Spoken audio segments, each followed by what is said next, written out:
Viewers, there's an unwritten rule in politics. Never play politics over national security. Never undermine your country when it is facing a crisis, a war-like situation. And if you're planning to ask questions, make sure they further the national interest. The Congress party forgot all these rules, all these axioms, and today is looking decidedly poorer for it, in a stunning twist that lays bare the Congress party's staggering hypocrisy. A forgotten, almost buried relic from 1991 has returned to shatter its sanctimonious posturing. What am I talking about, viewers? I'm talking about this document. For days, the Congress has unleashed a barrage of accusations against Prime Minister Modi and External Affairs Minister S. Jaishankar, alleging they cowered under US pressure and betrayed the national interest by allegedly informing Pakistan ahead of India's decisive Operation Sindoor. Treachery, they cried. Betrayal, they screamed.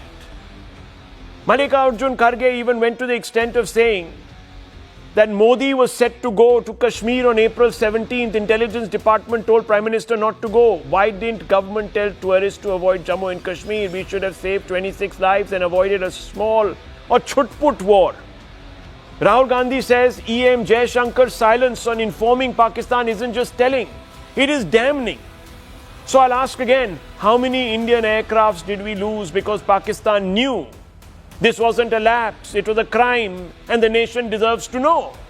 This is what he was saying. He was accusing EM Jaishankar, who he now calls JJ. Viewers, a lot of people have speculated, what does JJ mean? Some people have said it means Jai Chand Jaishankar. Can you believe it, viewers? It's the leader of the opposition. A leader of the opposition speaks like this, viewers. Forgotten decorum, decency. And who's he talking about? A man who is out there, viewers, right now, trying to assuage international partners, trying to build a narrative to defend his own country, and you call him JJ. Viewers, it's expected of, high school students. You say these things in corridors, not of an almost 60-year-old man. Anyhow, viewers, who am I to stand in judgment? Pawan Khera says this video of S. Jaishankar is being used in Pakistan to ridicule us. This leaves behind a trail of unanswered questions. How many terrorists were allowed to escape because we gave time to Pakistan? Is that why Azhar Masood escaped? They're all referring to a clumsy phrase that was used by S. Jaishankar, no doubt, viewers, where he said that, look, before the operation, at the start of the operation, we informed Pakistan that we're going to knock out your terror infrastructure. What he meant to say at the very beginning, we were only going to limit, and we told Pakistan, we are only going to limit to terror infrastructure. It's not going to be hitting at Pakistani state or the Pakistani military. So please allow us this much, because you yourself say that these terrorists are on our soil and they create problems. So we are just dealing with a problem that you also want dealt. But viewers, as Congress has been mounting this campaign against the government, history often does its strikes, and the truth has surfaced to expose the rot between their rhetoric. A 1991 agreement signed under a Congress-led government has now emerged, clearly stating that India would provide prior notification to Pakistan on troop movements near the border. Yes, the very Congress that now cloaks itself in faux patriotism had codified a policy of informing the enemy in advance, viewers. But then the Congress called this sellout diplomacy. It said we were just building confidence. These were CBMs. Today, when it's politically convenient, they forget the past and merrily accuse the BJP of treason. Let me just run you through what this agreement was about. And viewers, you see, the Congress has come out and said that in 1991, when the draft of this agreement was put together, we had withdrawn support from the Chandrasekhar government. But viewers, this was ratified in 1994 when the PV Narasimha Rao Congress government was in power. So it might have been written in 1991, but it was ratified in 94. And what does it say? It says advance notification. Both nations agreed to provide prior notification to each other about significant military exercises, maneuvers, and troop movements near the border. Now, if you're going to constantly tell Pakistan where your troops are, and they are wanting to, viewers, infiltrate terrorists, they know exactly where you are. They're going to be able to slip by you. And that's what's been happening. Then there was a notification mechanism. Notifications were to be exchanged through diplomatic channels within a specified time frame before the planned activities. So everyone got time. And the document is not the only thing backfiring for the Congress. Even Pakistan has fact-checked Congress party today, laughing off suggestions that Jaishankar had tipped them off of an impending attack. And other Pakistani leaders have talked about India's massive, they've used the word massive military action, which also disproves Congress' claim that Operation Sindoor was a chutput or inconsequential strike. Listen first, viewers, to DG ISPR, who says, and the reporter asks, this is an interview with the BBC, the reporter asks, India's opposition leader Rahul Gandhi claims India informed Pakistan before the strikes. Did that happen? Pointed question, viewers. This is the same question that Rahul Gandhi has been asking of, as he says, JJ or Jaishankar. Well, this is what the Pakistan DG ISPR says, and I quote, "This is part of the amusement in Indian media. Our intelligence is not dependent on what Indians tell us. We know when Indian missiles and drones take off, we did not need India informing us about strikes," unquote. This is the DG ISPR, viewers, of Pakistan. Congress has egg on its face. This is perhaps the biggest self-goal by the Congress party. And this revelation isn't just about a document. It's about trust, honor, and the unrelating double standards of a party that has long put its own survival above the nation's sovereignty. I want you to listen to Maryam Nawaz now, viewers. Maryam Nawaz, who is the daughter of Nawaz Sharif, has come out and said, boy, were we messed up by India. Huge strikes. They really, really put us to shame. Listen to this. जो कुछ 9 मई को हुआ और जो कुछ उससे पहले India ने 6 और 7 मई के शाम को हमला करके किया, उसमें ज्यादा फर्क नहीं है, बल्कि शायद हमने ज्यादा, हमारी उस सियासी जमात ने ज्यादा नुकसान पहुंचाया पाकिस्तान को। किसी ने ये नहीं पूछा कि जीएचक्यू से 5 किलोमीटर चकलाला एयरबेस तक ये ड्रोन कैसे पहुंचा, ये धमाका कैसे हुआ। अपने इदारों को हम क्यों डिस्कस ना करें कि हमारे इदारे क्या कर रहे हैं। हमारे जो यहाँ पे फोर्सेस है बलूचिस्तान में, जिनको हमने इतने इख्तियारात दिए हैं, जो मुझे भी तलाशी कर सकता है, मेरे घर में भी बगैर पूछे घुस सकता है, हम उससे क्यों नहीं पूछते कि भाई आप क्या कर रहे हो वहां पे। Viewers, there you have it. They're shaking in their shoes in Pakistan. They have realized what they were hit with. This was not chutput. This was a missile that landed in the army headquarters, in the nerve center, viewers, of the Pakistan army, which calls the shots in Pakistan. And all these revelations, all these documents, what do they prove, viewers? It's about trust, honor, and the unrelenting double standards of a party that has long put its own survival above the nation's sovereignty. It did nothing when India was bled during 26/11 terror strike in Mumbai. It opened an office in Turkey in 2019 when that country was aligned with Pakistan and openly aiming at us by arming it and giving it diplomatic support on Kashmir, etc., etc. It signed a secretive MOU, I'm talking about the Congress, with the Chinese Communist Party that has vowed to dominate India. The people of India deserve to know who truly stands for Bharat and who merely pretends. Will we get answers tonight, viewers? Let's open this up. Let's, without ado, ask these questions. If the Congress is cavalier about accusing the BJP of treachery, will it care to explain why it signed a deal to notify Pakistan in advance about troop movements? And I want to put this question to Mr. Sanjay Jha tonight. We also have with us Sushant Sareen, who will tell us, and he will tell us, was this pact avoidable? And did Congress's inherent passivism limit India? I'll come to that part. But let first Sanjay Jha answer the question I have asked.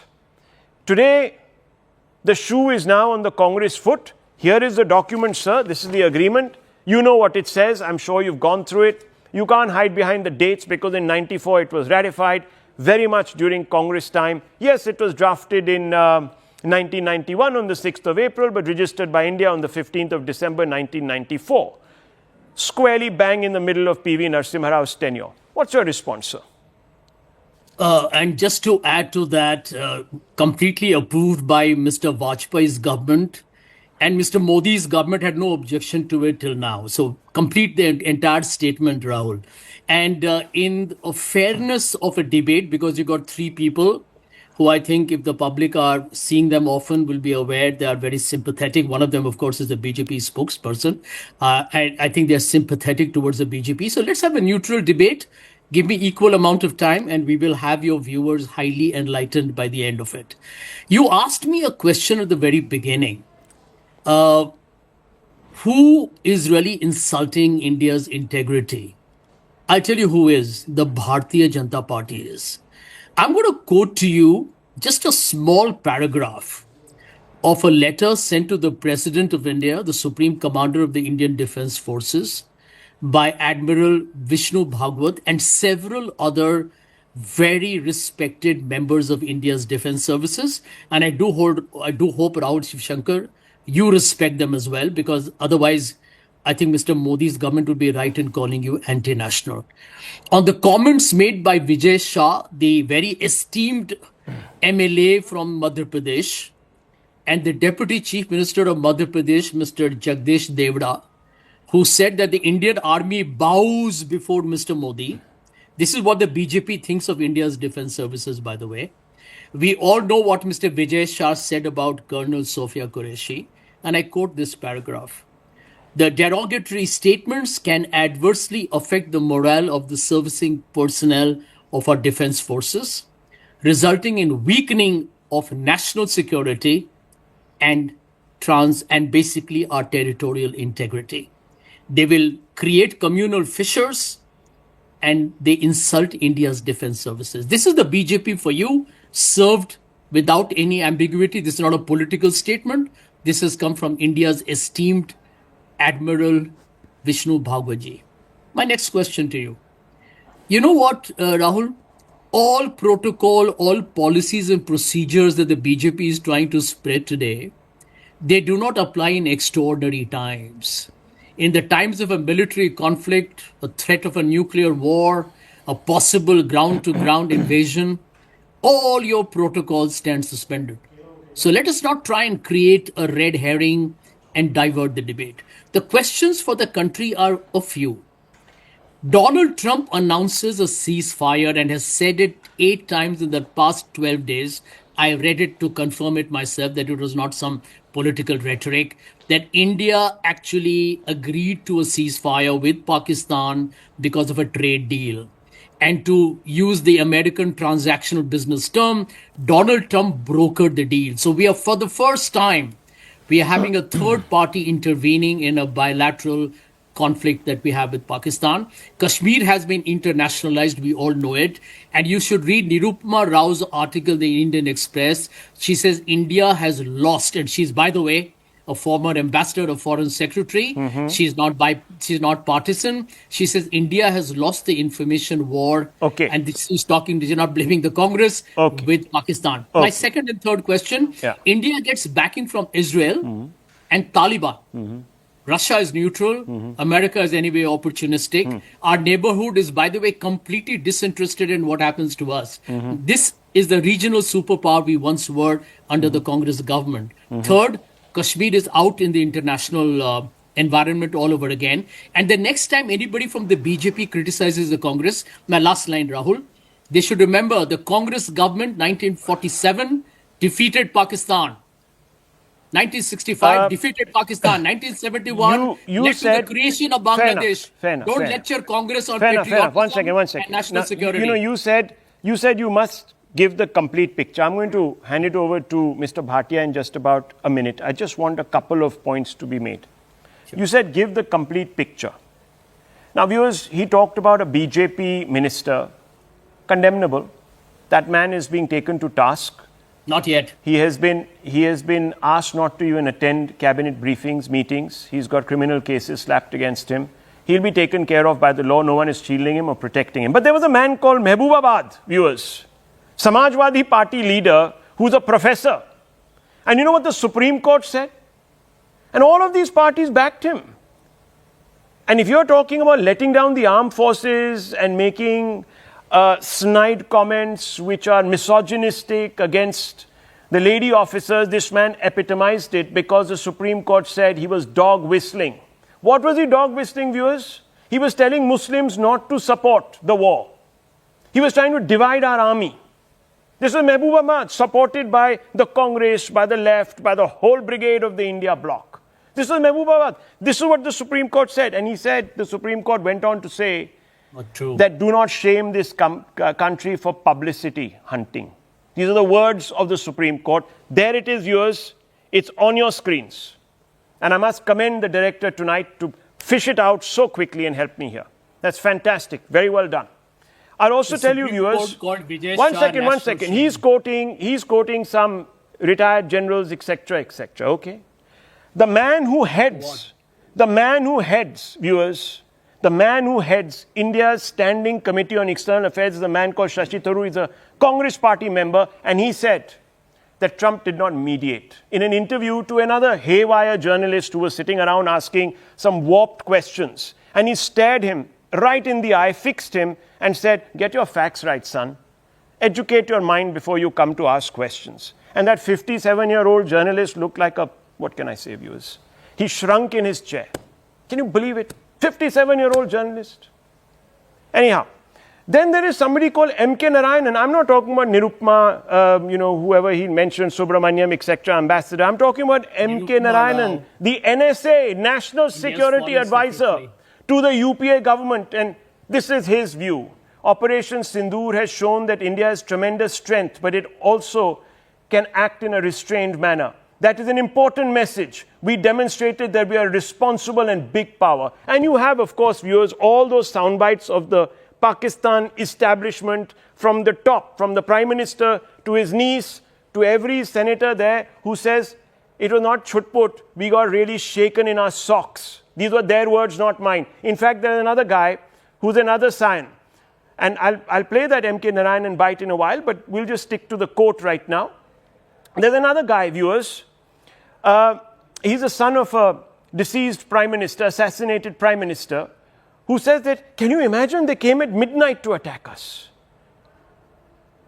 You know, as if they interrupted some big party that was going on in Islamabad. Can you believe it, viewers?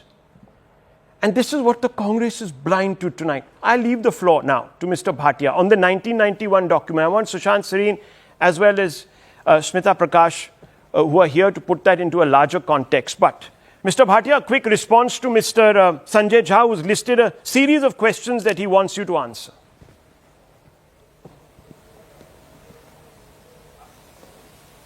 I think you're on mute, Mr. Bhatia. I think you need to First of all, wonderful. I can hear you now. Yeah. Go ahead. Rahul, I don't know. You're fine. I can hear you. Go ahead. We can hear me now? Yes, clearly. Go ahead. Yes. Yeah, totally. So, Rahul, first of all, let's make it very clear that the entire nation today, a population of 1.4 billion people, stands with the Prime Minister, who's been very decisive, very firm and very clear with what India's response should be to the Pahalgam terror attack. 1.4 billion Indians are also standing with the Indian Army, barring, and most unfortunate, the leader of opposition of Bharat is becoming Nishane-Pakistan, and he is being quoted in the Parliament of Pakistan. That I think is unfortunate, because with leadership positions also comes great responsibility. You have to exercise restraint. You have to calibrate your statements before you ask the questions, because Operation Sindoor is still on. Now I heard Sanjay Jha. He was talking about a veteran, Admiral Bharwat. He should be respected for sure. But then I want to ask Sanjay Jha, why did Rahul Gandhi ask this question? And I quote, he said, how many aircraft did our Air Force lose as a result? This is on 17th May 2025, after Air Marshal Bharti, when asked the same question by the media, had responded that I will not respond to your question because we are in a combat scenario and it would jeopardize national security. So is Rahul Gandhi not jeopardizing national security? Is he not being irresponsible? Why is he wanting to be the poster boy of Pakistan? One. Two, Congress has a problem. The problem lies here. They are trying to equate Operation Sindoor and Narendra Modi ji with what happened in 1971 and Indira Gandhi ji. Now, as an Indian and as a BJP spokesperson, I want to ask the Congress, why play this narrative? As an Indian, I am proud of Narendra Modi ji and I am also proud of Indira Gandhi ji. Times were different, responses were different, but why divide the country? Why pit Narendra Modi ji against Indira Gandhi? As an Indian, I want to celebrate both victories, which the Congress is not being able to do, and I think that is very dangerous for the country. Third, why are they questioning the Indian Army? You can come in. I have not completed my point. I think you should wait You've for said your turn. piece. Let him finish his piece. I gave you all the time in the world, sir. And then I want to bring in Sushant Sareen and Smita Prakash. I'm going to go like that, and then we'll have seconds if we have time for that. So please. I have two more points to make. Just because you gave me first in sequence. I have doesn't two mean you more give me points less to time. make, and then if I get time, I'll respond to what Mr. Sanjay Jha said. Yeah. So my third point is, all these irresponsible statements. What has the Congress done? I am, as a national spokesperson of the BJP, very clearly saying what Mr. Vijay Shah has said is condemnable. And I have faith in the Bharatiya Janata Party. Appropriate action will be taken against him apart from the criminal case that he is facing. Well said. Because Thank you. the nation deserves to know what the stand of the Bharatiya Janata Party is. But what about Robert Vadra, who was giving a clean sheet to Pakistan saying Muslims in India are feeling insecure, therefore the terror attack? What about Congress Twitter handle posting a picture of Narendra Modi ji headless? What happened? It was deleted, but no apologies from Rahul Gandhi. What about Ajay Rao mocking the Rafale fighter plane? Okay. Which is the main fighter aircraft, gave a chol to Pakistan. What about Manjunath, the Karnataka MLA of the Congress, asking for proof? Okay. What about Kharge ji saying Operation Sindoor is a chutput war? So the question is only this. The Congress is not playing its role as an opposition, which it should be playing. Rather, it's busy fighting the Prime Minister out of hatred that they have for the Prime Minister, which is deplorable, unacceptable, unpardonable. Viewers, is the Congress acting out of a sense of insecurity, political insecurity? That's a question that we can put to Smita Prakash. But very quickly, Sushant Sareen, look, I'm sorry to have kept you waiting for 17 minutes flat, but I think the context has been set. Now, the question was this pact avoidable, Sushant Sareen, under the circumstances? These confident building measures, did they sort of play up the Congress's inherent pacifism and perhaps even limit India? Can you give us a context, please? Yeah, Rahul, I'll do that. But before that, I just want to make a couple of things very clear. If every mouth in India, in the political side, was to be taken seriously and every nonsensical utterance which they do, which is on a regular basis, some of it Sanjay Jha has listed out, some of it Mr. Bhatia has, then I think the morale of the Indian Armed Forces would have been dead long back ago. I don't think the Indian Armed Forces take these characters seriously. Number one. Number two, it is all very well to quote Vishnu Bhagwat, Admiral, but also remember he's a disgraced Admiral. He was sacked from service for conduct unbecoming of Armed Forces Chief, and he was thrown out because he was indulging in politics, and he was sacked summarily. So please keep that in mind. I'm glad you said it, because had I said it, there would have been hell to pay. So he said, I hope you respect that man. I don't, because of the facts that you've listed. So there you go. Thank you. It's a fact which I'm stating. Yeah. And many of the others in this list are rather dubious characters, many of them. Not all of them, but many of them. But having said that, let me just now come back to the main question which you asked. Look at it this way. If you're just discussing about politics and hypocrisy, then yes, I think the agreement which was being dug out of 1991 and flung in the face of the opposition parties to make a political point, it's all very well. But if you look at the agreement in itself and you look at the context in which that agreement was worked out, then please remember what was India facing in that period, 1991. That was the time when you already had massive terrorism in Punjab. It had still not been controlled. And you had Kashmir erupt.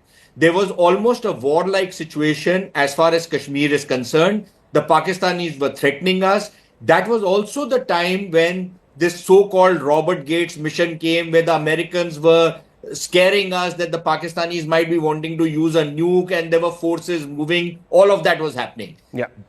India was extremely vulnerable because the Indian economy was virtually bankrupt. Please remember that was the time we had to send our gold to lockers and to vaults in UK to survive. And we were going into an IMF program. We were extremely vulnerable.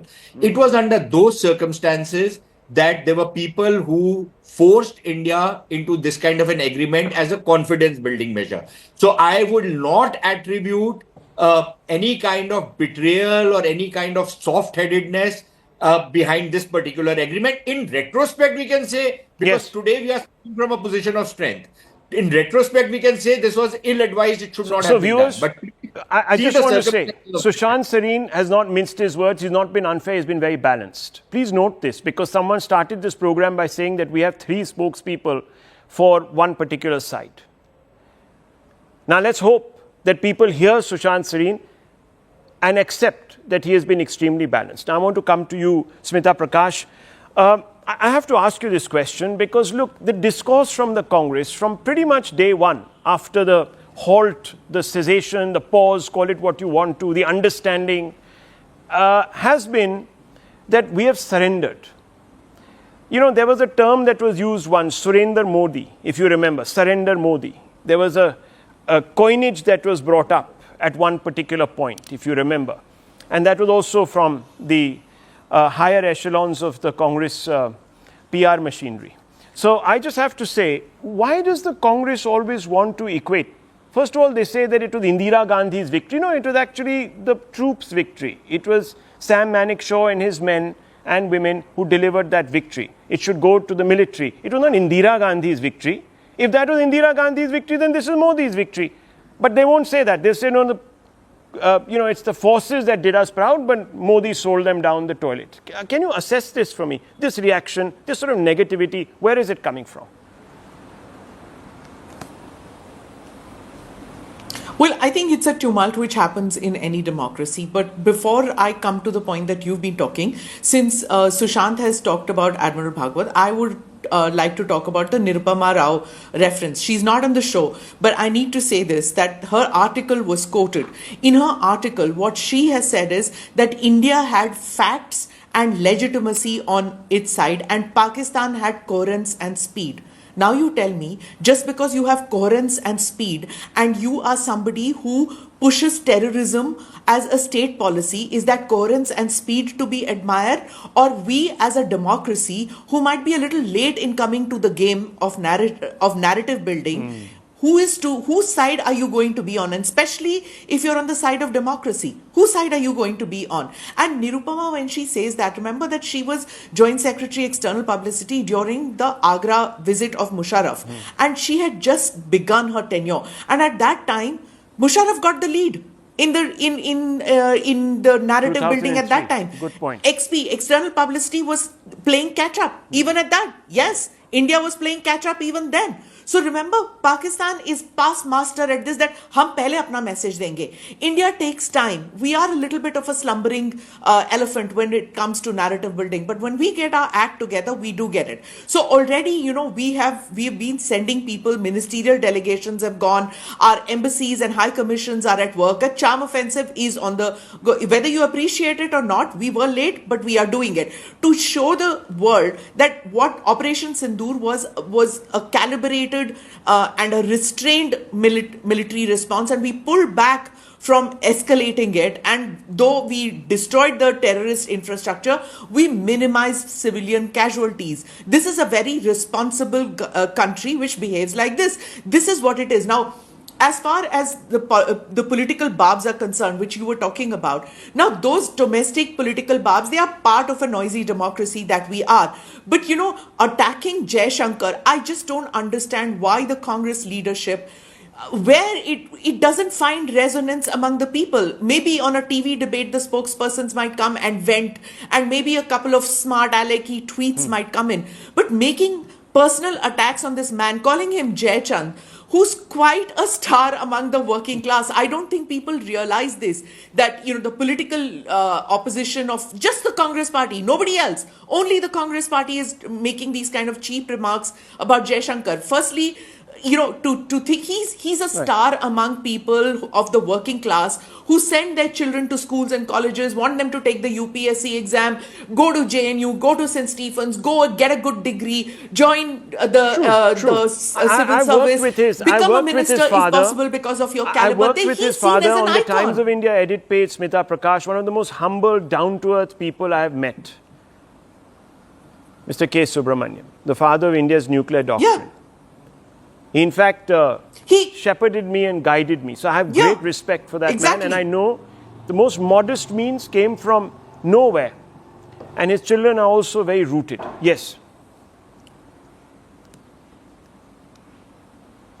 And, to think that any Indian external affairs minister will tip off Pakistan. I mean, I'm not even talking, if you think that I'm pro Jai Shankar, any Indian external affairs minister of any political party in this country would tip off an enemy nation. And I use this term with respect, I mean, with a lot of responsibility, sorry, not respect, responsibility. I'm not saying adversary, but an enemy nation, even if it's a 72-hour conflict that we were, in those 72 hours, it was an enemy nation. It was a Dushman Mulk. To think that any foreign minister of this country would tip off Pakistan, that we are sending in our aircraft to put our men and women in uniform at risk, that to have those people be gunned down, our civilians be targets. It's absurd to think that anybody in this country would do that. Forget about wearing a uniform, being part of the government. Even a civilian wouldn't do that unless he's paid as a traitor. Absolutely. And these things, viewers are very easily found out. So no one is going to do that. In fact, the Pakistanis have denied it. And you heard the ISPR DG in his mufti sitting there in that interview in the BBC. Viewers, I'll leave it at this. I've run out of time. We've all had one go at it. You've heard your views. You've heard everyone's views.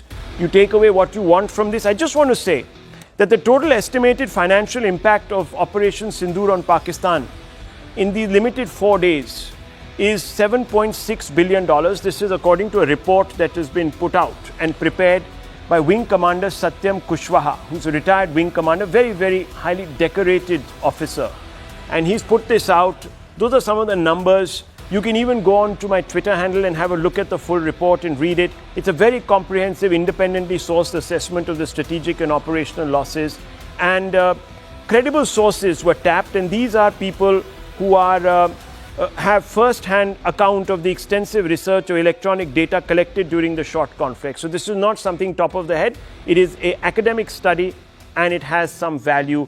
I think the Congress should actually be focusing on that, to say that, wow, these are the numbers, instead of asking us how many aircrafts we lost. They should be talking about their losses, Pakistan's losses. I'll leave it at this.